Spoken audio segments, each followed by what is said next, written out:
Assalamualaikum warahmatullahi wabarakatuh. Salam penyuluh hukum. Sahabat penyuluh, pengaturan mengenai aborsi diatur di dalam bab 21 tentang tindak pidana terhadap nyawa dan janin. Dengan diaturnya aborsi dalam KUHP baru, maka pengaturan aborsi dalam Undang-Undang Nomor 36 Tahun 2009 tentang kesehatan menjadi dihapuskan. Pengaturan tentang penghapusan tindak pidana aborsi dalam Undang-Undang tentang Kesehatan dipertegas dalam pasal 622 ayat 1 huruf V KUHP baru yang menyatakan bahwa pada saat undang-undang ini mulai berlaku, ketentuan dalam pasal 192, pasal 194, dan pasal 195 Undang-Undang tentang Kesehatan dinyatakan dicabut dan tidak berlaku. Dengan demikian, pemberlakuan KUHP yang mengatur tindak pidana aborsi menghapuskan beberapa ketentuan yang ada dalam Undang-Undang tentang Kesehatan, utamanya yang berkaitan dengan tindak pidana aborsi. Dengan penghapusan atas pasal-pasal tersebut, pengacuan tindak pidana aborsi dialihkan ke dalam pasal-pasal yang ada dalam KUHP baru. Dengan merujuk pasal 622 ayat 14 KUHP baru, penghapusan pasal 192, pasal 193, dan pasal 194 kemudian diganti dengan merujuk atau mengacu pada pasal-pasal yang ada dalam KUHP baru. Adapun pasal pengacuannya dalam KUHP baru yaitu pasal 192, pengacuannya diganti dengan pasal 345 huruf A, pasal 194, pengacuannya diganti dengan pasal 463, pasal 464, dan pasal 465, dan pasal 195, pengacuannya diganti dengan pasal 345 huruf B. Sahabat penyuluh, dengan demikian, Undang-Undang tentang Kesehatan dan KUHP baru menentukan bahwa aborsi merupakan perbuatan pidana. Sebelum diatur dalam KUHP, pengaturan mengenai larangan aborsi merujuk pada pasal 71 ayat 1 Undang-Undang Nomor 36 Tahun 2009 tentang Kesehatan. Namun demikian, dalam keadaan tertentu, aborsi diperbolehkan sebagaimana diatur dalam Undang-Undang tentang Kesehatan, khususnya dalam pasal 71 ayat 2. Dalam pasal 71 ayat 2 diberikan alasan-alasan yang dapat dijadikan sebagai justifikasi untuk melakukan tindakan aborsi. Adapun justifikasi atas tindakan aborsi adalah pertama, indikasi kedaruratan medis yang dideteksi sejak usia dini kehamilan, baik yang mengancam nyawa ibu dan atau janin, yang menderita penyakit genetik berat dan atau cacat bawaan maupun yang tidak dapat diperbaiki sehingga menyulitkan bayi tersebut hidup di luar kandungan. Kemudian yang kedua, kehamilan akibat perkosaan yang dapat menyebabkan trauma psikologis bagi korban perkosaan. Apabila terdapat dua keadaan tersebut, indikasi kedaruratan medis dan kehamilan akibat perkosaan, maka tindakan aborsi yang dilakukan tidak dapat dipidana. Lebih lanjut dapat ditegaskan bahwa tindakan aborsi yang dilakukan tanpa didasari adanya dua alasan tersebut merupakan tindak pidana aborsi dengan ancaman pidana berupa pidana penjara paling lama 10 tahun dan denda paling banyak 1 miliar rupiah. Sebagaimana diatur dalam pasal 194 Undang-Undang Kesehatan. Ancaman pidana tersebut tampaknya diberlakukan untuk setiap orang sehingga subjeknya dapat saja dimaknai secara luas. Pengaturan tentang tindak pidana aborsi dalam KUHP terdapat dalam pasal 463, pasal 464, dan pasal 465. Berdasarkan ketiga pasal tersebut dapat diidentifikasi objek dan subjek dari tindak pidana aborsi itu sendiri. Objek tindak pidana aborsi ini adalah kandungan. Menurut doktrin, kandungan yang dimaksudkan adalah janin, baik yang sudah berbentuk manusia, memiliki kaki, tangan, dan kepala, maupun yang belum berbentuk manusia. Subjek dari tindak pidana aborsi ini dapat dibedakan. Pertama, yang dilakukannya sendiri berdasarkan pasal 463 ayat 1. Kemudian yang kedua, yang dilakukan orang lain atas persetujuannya, yang tercantum di dalam pasal 464 ayat 1. Dan ketiga, yang dilakukan orang lain tanpa persetujuannya, yang tercantum dalam pasal 464 ayat 2. Keempat, yang dilakukan oleh dokter, bidan, para medis, atau apoteker yang tercantum dalam pasal 465 ayat 1.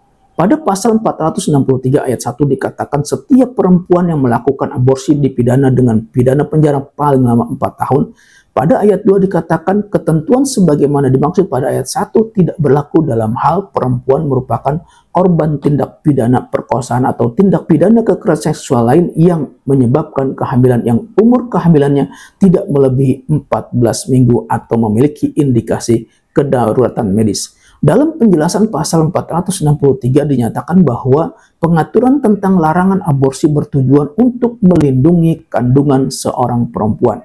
Namun demikian, dalam keadaan tertentu, tindakan aborsi dapat dilakukan dan oleh karenanya tidak dipidana. Yaitu pertama dalam hal kehamilan sebagai akibat dari perkosaan atau tindak pidana kekerasan seksual lainnya dengan umur kehamilan yang tidak melebihi 14 minggu. Dan kedua dalam hal adanya indikasi kedaruratan medis. Lebih lanjut dinyatakan pula bahwa tidaklah relevan untuk mengidentifikasi atau menentukan cara dan sarana yang digunakan untuk melakukan aborsi. Yang terpenting adalah memastikan adanya akibat yang ditimbulkan, yakni matinya janin yang ada dalam kandungan itu. Dengan demikian, kualifikasi tindak pidana ini dapat disebut sebagai delik material, yakni delik yang menekankan pada adanya akibat yang ditimbulkan dari seluruh tindak pidana. Kemudian pada pasal 464 ayat 1 dikatakan, setiap orang yang melakukan aborsi terhadap seorang perempuan, pada huruf A, dengan persetujuan perempuan tersebut, dipidana dengan pidana penjara paling lama 5 tahun. Atau huruf B, tanpa persetujuan perempuan tersebut, dipidana dengan pidana penjara paling lama 12 tahun. Kemudian pada ayat 2 dikatakan, jika perbuatan sebagaimana dimaksud pada ayat 1 huruf A, mengakibatkan matinya perempuan tersebut, dipidana dengan pidana penjara paling lama 8 tahun. Dan pada ayat 3 dikatakan jika perbuatan sebagaimana dimaksud pada ayat 1 huruf B mengakibatkan matinya perempuan tersebut, dipidana dengan pidana penjara paling lama 15 tahun. Ketentuan pasal 464 KUHP baru ini dapat digunakan untuk menghukum para pelaku yang melakukan tindakan aborsi terhadap seseorang perempuan, baik atas persetujuan maupun tanpa persetujuannya. Dalam pasal 464 ayat 1 huruf A dan B, tampak adanya persamaan dan perbedaan. Persamaannya adalah pada perbuatannya, yaitu tindakan aborsi, dan pada objeknya, yaitu kandungan seorang perempuan. Sedangkan perbedaannya adalah, pertama, dalam hal dengan persetujuan perempuan yang mengandung, yaitu dengan menyuruh orang lain untuk melakukan aborsi, diatur dalam huruf A. Sementara yang kedua, dalam hal tanpa persetujuan perempuan yang mengandung, apabila yang terjadi adalah tindak pidana aborsi pada huruf A, dengan persetujuannya, maka perempuan yang mengandung dapat dipidana. Sementara itu, apabila tindak pidana aborsi yang terjadi adalah yang diatur dalam huruf B, tanpa persetujuannya, maka perempuan yang mengandung tidak dapat dipidana.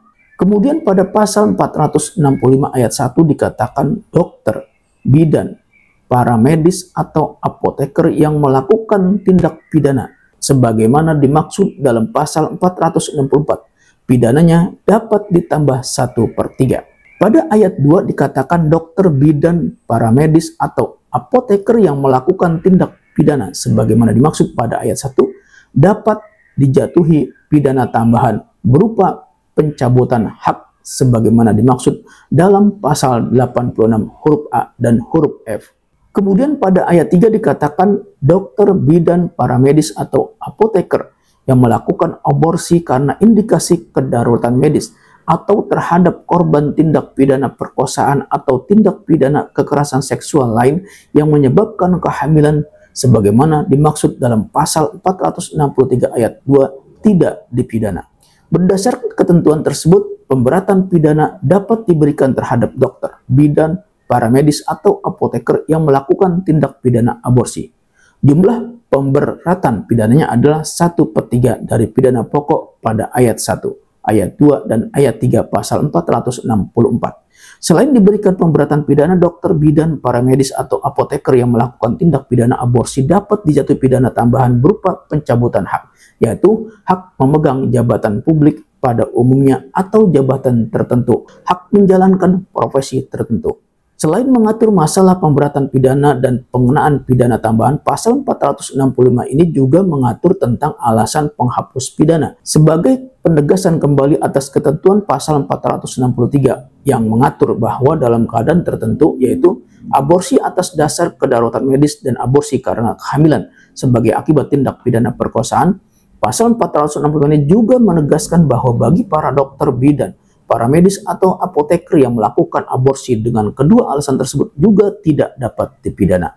Sahabat penyuluh, demikian tentang akibat melakukan aborsi berdasarkan KUHP baru atau Undang-Undang Nomor 1 Tahun 2023 tentang Kitab Undang-Undang Hukum Pidana yang mulai berlaku pada tanggal 2 Januari tahun 2026. Semoga bermanfaat. Wassalamualaikum warahmatullahi wabarakatuh. Salam penyuluh hukum.